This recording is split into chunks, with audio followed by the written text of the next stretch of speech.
Welcome to an episode of the podcast Art Insiders New York. My name is Anders Holst. The theme of the podcast is New York, with a focus on behind-the-scenes conversations with fascinating people who are making an impact in the world of art, design, and architecture. Gregory Wessner is the Executive Director of Open House New York, an organization with a mission to provide broad audiences with unparalleled access to extraordinary architecture of New York and to people who help design, build, and preserve those city structures. Open House New York just completed the 17th annual Open House New York weekend held on October 18 to the 20th, with 80,000 visitors in 283 sites and a total of 1,350 tours.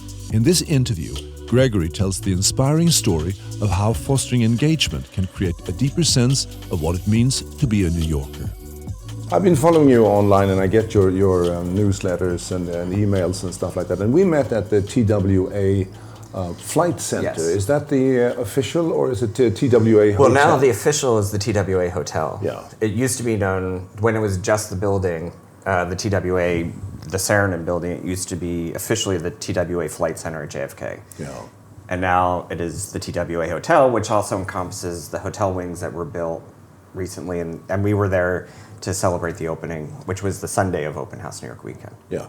And I came into this auditorium, I was a little bit late. There were like 1,000 people there. It was incredible. Mm-hmm. I mean, that building really draws Yes, a crowd. That building is, if there are celebrities in architecture, that building is a major star. If you thought it was crowded that Sunday, the last time we opened it for Open House New York weekend, which I mentioned in the opening of that panel discussion, it was 2015. And at that point, it was a completely empty building. It had been slightly renovated, but it was, it was basically an empty building showing its age. And 10,000 people showed up to walk through what was essentially an empty building. Wow.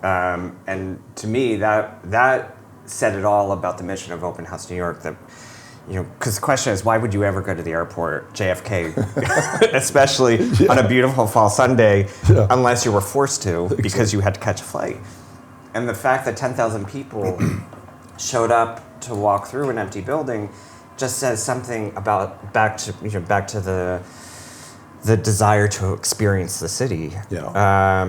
And it just proves the point that there really is nothing that substitutes for firsthand experience. Yeah. So what is it about that building that makes it so popular? Why is it? Does it speak to people's fantasy about what building could look like, or is it just an extraterrestrial experience? What is it? I think first and foremost, it is an extraordinarily designed building, and it is a building that, while the photographs of it are incredible, and it is one of those buildings, and there are some buildings that it doesn't matter how you photograph it, it looks amazing, and that is definitely one of those buildings. The photographs don't capture the experience at all, and so I think people want to feel what it's like to be inside it. Yeah. And I was, had studied art and architectural history, throughout my education, my career, and that building has probably been on, a million exams that I've had to take. And I had only ever seen it in photograph. Yeah. And it wasn't until the first time when I got to Open House New York, and we had it open for Open House New York weekend, and I walked in, and it was the first time that I got to be in it. And I was like, oh, right. This is why this organization and this mission is so important, because I've seen the photos, the iconic photos of this building for decades, literally. Yeah. And I have written about it in every which way, but until you're actually in the building, I was like, it's a completely different experience. Yeah. And in a way, it's hard to put into words, because I think it touches us someplace sort of deep back in our brains of like,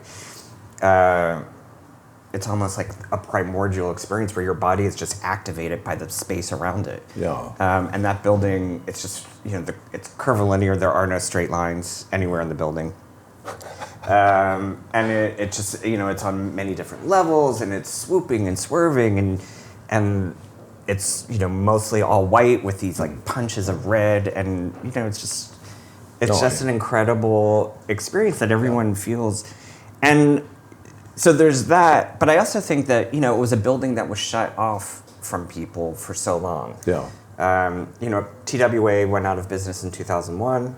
The building basically shut down through 2015. Mm-hmm. It was open one day a year rather, for Open House New York weekend from 2010 to 2015. But otherwise, it was a locked building, and so people could only ever see it from the outside. Mm-hmm. And so, you know, certainly part of the motivation for all those people showing up is also this thing that they want to see, but they've been prevented from. So Yeah. there is a lot of that with Open House New York. We had always had it in the back of our minds that once the construction was done and was ready to reopen, we would celebrate its reopening in a big way because the building had meant so much to us and it meant so much to the public. Yeah. And so in early June of this year, when it was pretty much done, it wasn't quite done, but we had a major fundraising benefit there for Open House New York that we commissioned 4 original pieces of music, classical music, in partnership with some friends of ours at Access Contemporary Music, with the idea that back in the old days, you know, in the 18th, 19th century, when architecture was built or opened or anything sort of any important buildings happened, somebody would commission new music to celebrate. And so we wanted to sort of recognize the importance that building has in the life of New York City, and wanted to do it in an old school way. And so we had this idea to say, well, let's commission some new music that will celebrate it. Wow. It also exemplifies when architecture really touches people. You know, I mean, that building became the platform for these people's memories and their emotions, and it brought them back to a certain time. Or for the people who have nothing to do with TWA, you know, it can be transformative to be in a great piece of architecture. Yeah. And that's also what we're trying to do, is to give people that experience. So we're sitting here at Open House New York, your headquarters in New York. Such as it is, yes. Fittingly enough, there's a construction going on Yes. outside, which I'm sure you can hear. So what do you do here, and why is this important? So we were talking about Open House New York Weekend, and that's an event that happens once a year, one weekend a year, mid-October every year. We've been doing it now for 17 years, and that is sort of what we think of as the signature event that most people know us by. But we do programming year-long that fits, you know, with the philosophy of Open House New York Weekend, which is to recognize that the city and the way we build it, design it, maintain it is one of the most important things that we do as a culture, as a community. And that the choices that we make in how we design and build and maintain it are among the most important that we have to make. And that the better informed the public is about the complexity of these decisions, hopefully it will lead to, you know, ultimately a better city, better designed spaces, better designed buildings. You know, when you say, well, why can't we build them like TWA anymore? The hope is that by giving people access to buildings like TWA and many other buildings, you know, of equal caliber or of not equal caliber, the idea is that the public, you know, will be better informed to advocate on its own behalf, to say, no, we want a better city. We want better buildings. We want them to be better designed, better constructed. We want, you know, whether it's about preserving older buildings. And I should say that we are just not solely about preservation, because there are many organizations that do incredible work about historic preservation. And that's part of, you know, we definitely celebrate older buildings, and TWA, you know, is an example, because we're very much about the city as a, you know, a growing, changing organism, and we need new architecture. Our needs are changing over time. And so what Open House New York is here to do is to create these conversations through access to the city and through access to people who make the city about what are we doing, and how ultimately can we make a better future for New York City. So it's basically, I was thinking about this, it's democracy in the works here. That is absolutely true, and we very consciously and explicitly think about it as this is you know, an exercise in democracy, in participation, in citizenship.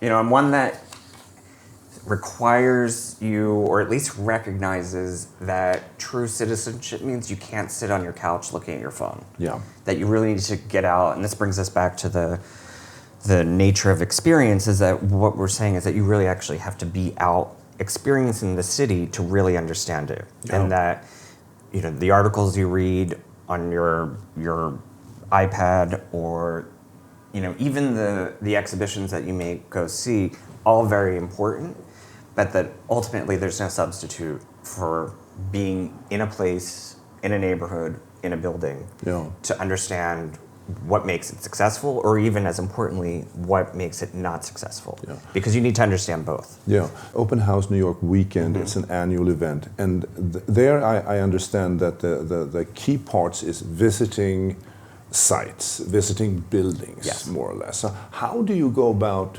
choosing these buildings? Aren't the people that you'd like to see and they say, no, you can't come here? Oh, absolutely. Absolutely. How do you deal with that? How do you put together an interesting, program here? Yeah, the first lesson is to not think you have any control over anything. That's a good story. Yeah, you really, if you are a control freak, as I learned very quickly when I arrived here, this is not the place for you, or you need to change your personality. Because we have, ultimately it feels like we have very little control over anything. So yeah, absolutely, we make these lists of the top 100 things we would love to see, and if we get one of them, it's wonderful. Yeah. So this year, what was the top?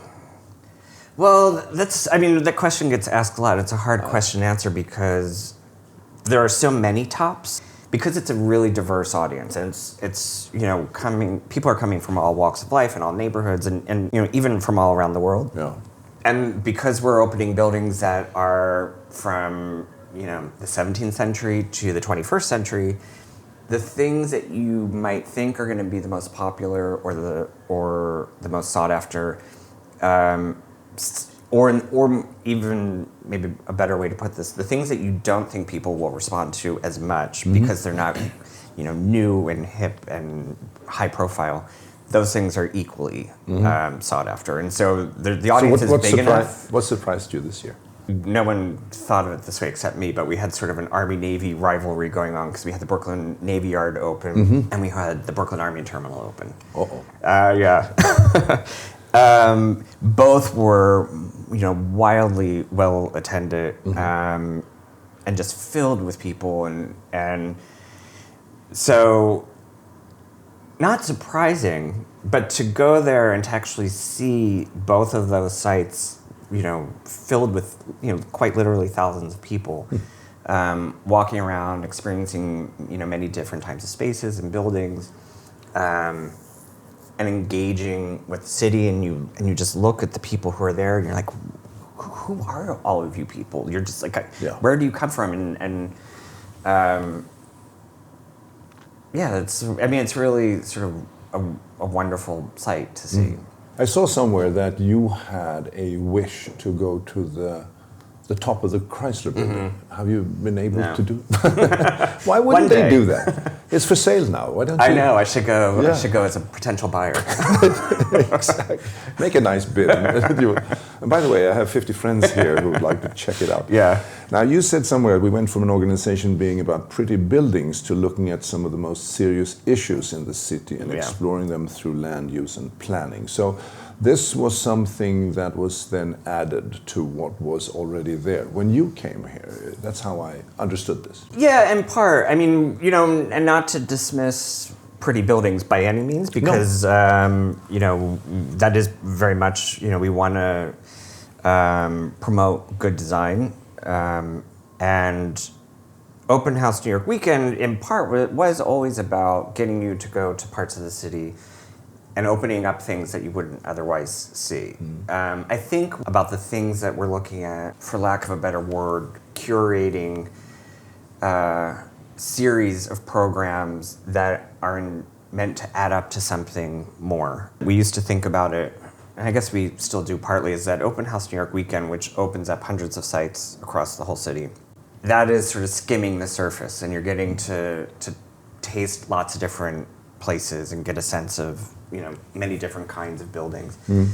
And throughout the rest of the year, what we're doing is going in depth into specific topics and issues. I think the series that best exemplifies that is what we call our Urban System series, where we take a year's worth of programming and look at a single thematic issue that has some significance to the future of the city. So we started around the issue of manufacturing.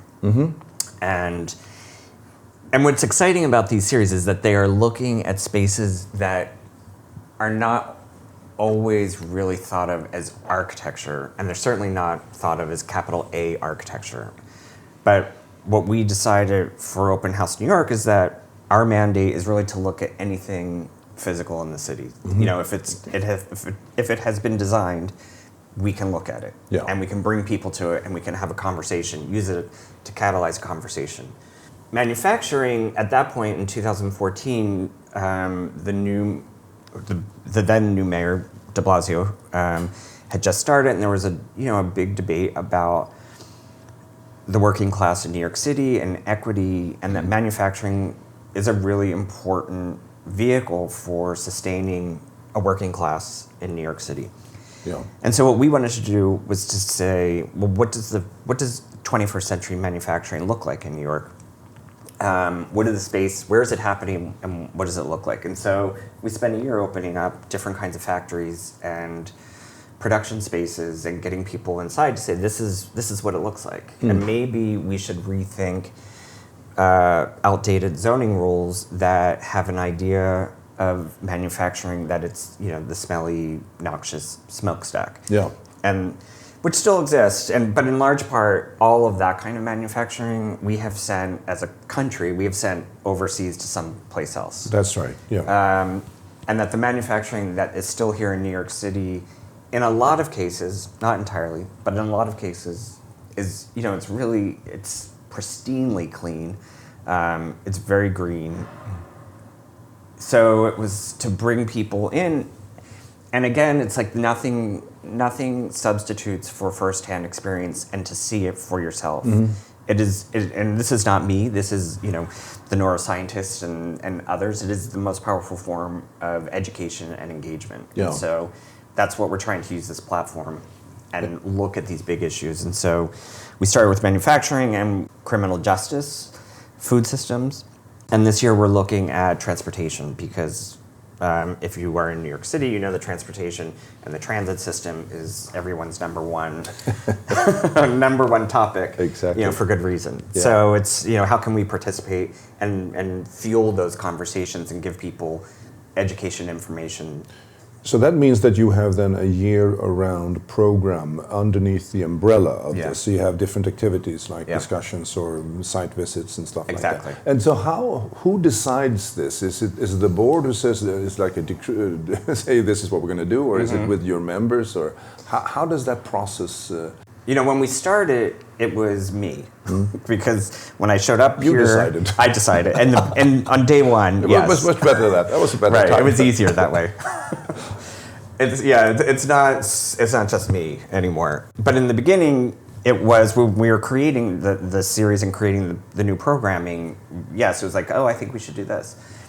Now it's when we decide to look at topics, it usually comes to us either inspired by the previous series, or because somebody has come to us, or because somebody in our orbit has read something or is fired up about something, or because it is just in the news and we can't avoid it. And so, when we started with manufacturing, it was because of, we were reading what was going on in the news around the de Blasio administration, how important manufacturing was.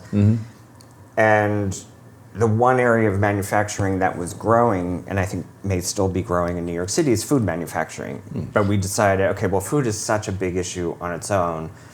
Let's make food its own series. And so we were like, we're just going to look at everything non-food manufacturing this year, and then we're going to do food next year. So we did an entire year's worth looking at food systems, which also looked at how food and food experiences were being used in new real estate development, like food halls and other kinds of unique food experiences.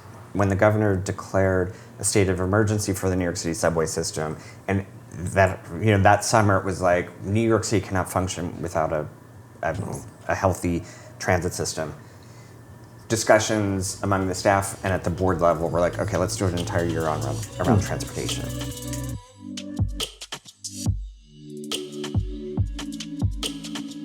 Do you document this in a sense that it ends up in some kind of I don't know, presentation or proposal, or I mean, at some point here there's a lot of input, so there's a lot of knowledge that comes up to the surface, and maybe that should go somewhere. Absolutely, and the short answer is sort of no. We definitely want to, and we have lots of recordings and documentation that is just waiting to something to be done with. Yeah. We did a year's worth of programming around New York City's waste system. And we were probably most successful during that year, where we created some original digital content. We documented the programs very well. Yeah. What I have been thinking now that we are in our fifth year or fifth iteration of the series is thinking about how they all add up together, because each one of them on its own has been really, like as you said, it's been an incredible amount of knowledge. Yeah. And what I'm thinking is, how do we, this has been a multi-year project that was not conceived as maybe one thing, but maybe all of this adds up to something like a book. Yeah. So stay tuned.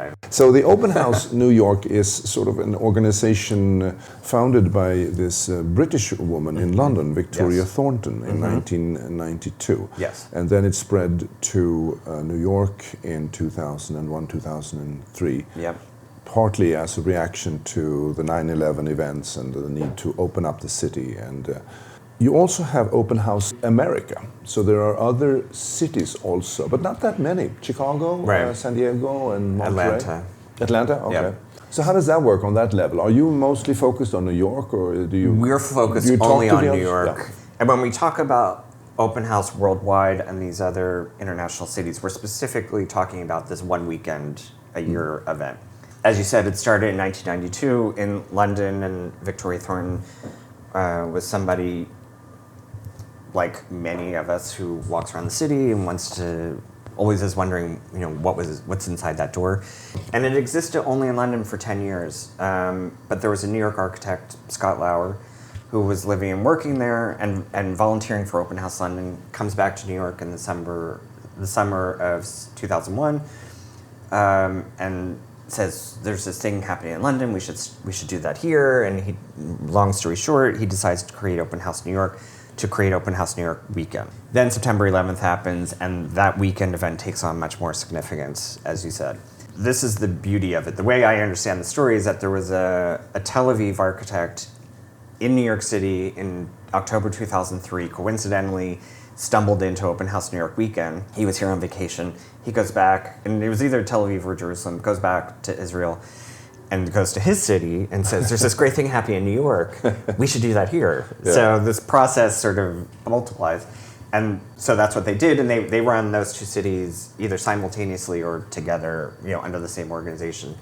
And from there, other cities and other people took notice. Each city that does an Open House weekend, it comes from within the city, and so it has to be started by residents and locals. They organize it. They manage it. We form a loose consortium called Open House Worldwide. And there's a website where people can see all the dates and all the cities that are participating, but each city is completely independent of the next. And otherwise, we agree to a sort of shared set of values and practices. Just one more point about the Open House Worldwide, what I think is encouraging to me, and I think to all of us who are doing this work, is that if you read the news really anywhere, there could be a narrative of the world is closing itself off. It's all about borders and boundaries and restricted access. I look to the Open House platform to think, well, at least there's this, if you want, there is this countervailing story of all of these cities from the grassroots are organizing an event that is completely about openness and free access and welcoming, celebrating both their city and the people in it. Yeah. So I think it's there are sort of positive moments happening around the world. It's very important. Yes. In the world we're living in. I have one question. You have a lot of volunteers. How do you manage all of those? 1,200 people. It's like herding cats. I mean, how do you communicate? How do you get hold of them? How do they know what to do? Well, we had 1,500 volunteers register this year, and I think then we had even more on a wait list that we ultimately pulled in. So we are talking anywhere from like 1,500 to 1,600 individuals. We don't really do much recruitment. I mean, to get that number of people, and we're doing this, we announced the volunteer registration in August, which is, a dead time anywhere. But we can get 1,500 people signed up who either word of mouth or just because they want to be a part of Open House New York Weekend. So that right there is just amazing to me. And they're, an incredible group of people, from all walks of life and who bring, many different talents and kinds of expertise. Herding cats is a generous way of putting it. It is, whenever you have 1,500 people, it is a monumental task. I can only imagine. We have a volunteer coordinator, a single person who comes in that we hire in the summer, and that one individual basically has sole responsibility for assigning volunteers to all the different shifts, communicating with them, making sure they know where they're supposed to go. As a staff, we provide an orientation in the lead up to Open House New York Weekend. But really the volunteer coordinator, who each year, like knock wood, we have found the most special, perfect person to do that, and a lot of emails. But a lot of phone calls, a lot of people stopping in, a lot of communication. So when do you feel like, that was maybe one point in your working life here that makes you really happy about what you're doing, because you can really see what this organization means to the public, right? So how do you measure the impact that you have? Does the board say, are we doing better or are we doing worse? I mean, how do you come to grip with getting a sense of where this ship is sailing? Yeah, no, that's a great question. It's a hard question. The easy thing to do is to look at numbers. So, but it's also the deceptive thing, because numbers don't tell really the whole story. So yes, the first thing we'll do is we will compare this year to last year, and both, for our weekend event, but also year long. And so how many people did we, have come to programs? Yeah. I mean, that's a very easy, blunt number, or metric of effectiveness. The hard thing to measure is how have you changed somebody's thinking, or how have you changed the relationship to the city. That is a very hard thing to measure. We can do it anecdotally, and I definitely use people's feedback and take it very seriously. And a lot of that feedback happens in casual encounters while we're waiting for a program to start. Yeah. Somebody will come up to me and say, I just want you to know I was at this program, or I was at this tour, and it was the most amazing thing, and it has made me think about this, whatever, very differently. Yeah. It's one person. I take it very seriously, and it means a lot to me, and I definitely repeat those stories. But I understand that it's hard to use one person's experience as a metric for the entire audience. And conversely, people, especially New Yorkers, have no problem at all telling us when they are not happy. And those are really hard to hear. It's hard to measure that kind of stuff. I mean, do we see our programs showing up in the news or covered by the media? I mean, that's one measure as well. But the ones that actually mean the most to me are when people talk to me or talk to the staff, any of us, and share their experiences. Because that's when, it's really at that level where you're like, okay. Because as long as, I know it's not just one person, but if we really affected one person's thinking, then it's sort of all worth it. Yeah, no, you're absolutely right about that. So people who listen to this podcast here and this interview and they want to get involved in one way or the other, what would be the best first step for them? We'd call you, right? That would be the last step I would recommend. Call Gregory. His phone. Or I'm putting my phone on hold. The first step is to go to our website. I would say ohmy.org.org and check out us and look at our programming, look at the things that we've done, look at the programs that we have scheduled that are coming up, and see if it is of interest, see if it speaks to you. We have a membership, so like you would join a museum and you get different benefits. There's an Open House New York membership that you could join. We have somewhere in the range of 1,400 members. They either get early access or early notice about programs, free admission to things. So there's a membership program that they could join.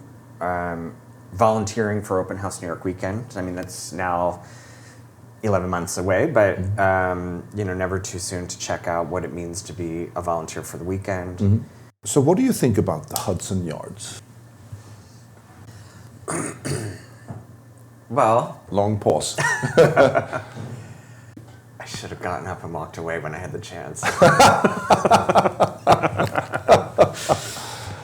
Officially speaking, we are not an advocacy organization, and we do not offer strong opinions about any developments. We see our role as being about public education and engagement. And over the years, we have done construction tours of Hudson Yards, of different parts of it, so that the public could see what it was like as it was being built. We have not done anything since it opened, and that was really by Related's choice. They just did not want to do tours of the project, which is completely their choice. It can be disruptive. But if it had been up to us, we would have done tours and let people in to see it and given the designers a chance to talk about what they had done. Obviously, if you read the news, it has not been well received by the critical establishment and by many New Yorkers. It's very I was going to say well attended, but it's a lot of people go there and it's always crowded. Yeah. I'll say it's not finished. I think we need to remember that half of it is still yet to be built. I do think, and I say this personally, I do think the way the project relates to its immediate surroundings was not the most successful in terms of like opening itself up to the avenues. It's a big insertion. The city needs time to absorb it, to sort of rough it up a little bit, soften the edges maybe. Yeah. Maybe there will be changes over time. I mean, I often think of Battery Park City, which was not sort of dissimilar in its ultimate use and the mix of buildings. But Battery Park City, when it took a long time to finish, and it took a long time to age into the city, and I think it's getting there, and it's been how many decades at this point? Yeah. So I think the people are absolutely right to sort of be critical if they think it's important, because people should express their opinions. There's a legitimate criticisms to express. I also think the city takes time to make, and so it's something that we should keep an eye on. Well, it's interesting when you talk about the vessel, for instance, and people are having all sorts of viewpoints on it, and you think about the Eiffel Tower, and that was also right. Everyone hated the Eiffel Tower. Exactly, and maybe this can become something, but there is something there though that, at least in my point of view, lacks the human aspect of it. I went to one of these food courts in Brooklyn the other day, and down in the basement there, and I thought it was pretty cool, actually. I think I live above that. Yeah, at DeKalb Market. It's on Flatbush somewhere. Yeah, I live upstairs. And I had a friend there, and I walked around and said, you know what, this is actually quite cozy here. Yeah. I mean, it's rough, and but it's like narrow streets in a medieval city, transplanted into Brooklyn now. I mean, I'd rather have that than shiny steel and just and those Swiss watches. What you just described are two choices that were made about how to design those spaces. Yeah. And they were, with the Cow Market, if I'm assuming this is what you're talking about, we actually interviewed the woman who was the mastermind behind that as part of our food system series. And design was very much, a consideration of how wide those aisles were going to be, how each booth was going to be positioned, the use of neon, all of that. All of those were design decisions that make that feel, maybe a little bit medieval. Might be a little bit of a stretch. I love that description, but yeah, and I think that's what people are reacting against at Hudson Yards is that the scale of it. I mean, it's vast. It's a windswept plaza. Yeah. It feels a little brittle because it's just so much glass and. Yeah, it's just the tone of it is luxury, and there is more to life than that. And where do we end up if we just are chasing luxury, and that the luxury will make us feel great about ourselves? I mean, there are other things, and I think that in that plaza where they have the vessel, they should have opened it up like a French cafe or whatever. But anyway.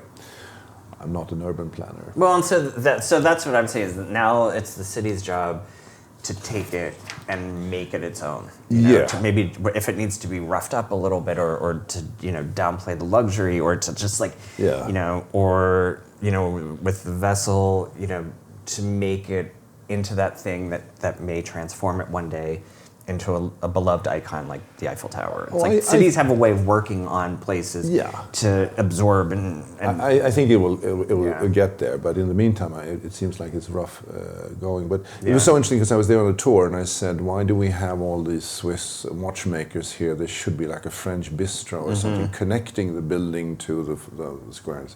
But no, they can't have that. I mean, imagining the rent that they pay. But that is a value statement, Instead of saying those rents are very low because we want to accommodate this to human create interaction. A street life. Yeah, exactly. Or street life is a good plaza life.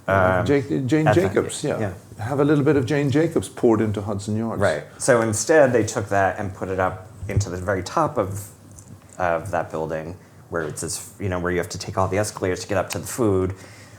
Yeah. And this was a really something in our food series that we were really interested in looking at, is like how food creates urban space and an urban experience. Yeah.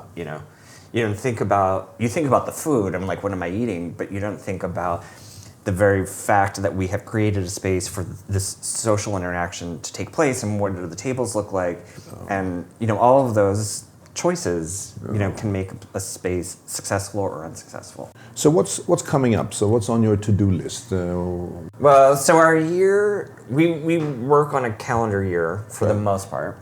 And Open House Weekend in October is the sort of crescendo. And now on the to-do list is we're looking at 2020, and our transportation series will continue. We're doing a year-long series that will launch in probably spring of 2020, looking at libraries and the library system, and understanding how institution and this building type that people thought would become obsolete with the advent of the internet has now actually become even more important, and has become a critical civic space. And we're looking at how it's been redesigned, but also idea about like spaces for knowledge and how they've been reinvented in light of technology and the internet. We do an ongoing series called Projects in Planning that looks at high-profile projects that are in their early stages of development. So things like the Mid-Manhattan Library, coincidentally, we did earlier this year, or LaGuardia Airport. And so we'll be planning, a series of those talks for beginning in early 2020. Wonderful. Yeah. So you seem to have your We have our work cut out for us. Absolutely. This is never a quiet moment. But I'm very happy about that, because you are playing a very important role here, and that is to bring people into the city and vice versa, if you could say it that way. But it's just to get people to understand where we live in this urban environment and how they also can influence things. Absolutely. And learn and influence and foster the conversation, the discussion. So I mean, we genuinely believe that there's nothing more important. I mean, this is everything. This is where we live, where we work, where we educate ourselves. Yeah. It touches on every aspect of what it means to be human. It's true. And so, whatever we can do to make these spaces and this sort of entire environment, better, it's, we should all be a part of that. Well, congratulations to your success, and I loved being at that TWA, and I will follow you very closely. Good. And more to come. More to come. Well, thank you so much for doing this interview. Yeah, thank you very much. Thank you. This is Art Insiders New York. My name is Anders Holst. Thank you for listening, and be sure to visit www.artinsidersnewyork.com to join the conversation and subscribe to the podcast. If you enjoyed this episode of the Art Insiders New York podcast, head over to iTunes if you're not already there to subscribe, rate, and leave a review. It is very much appreciated. Thank you. This episode was produced by UOM LLC, copyright 2019.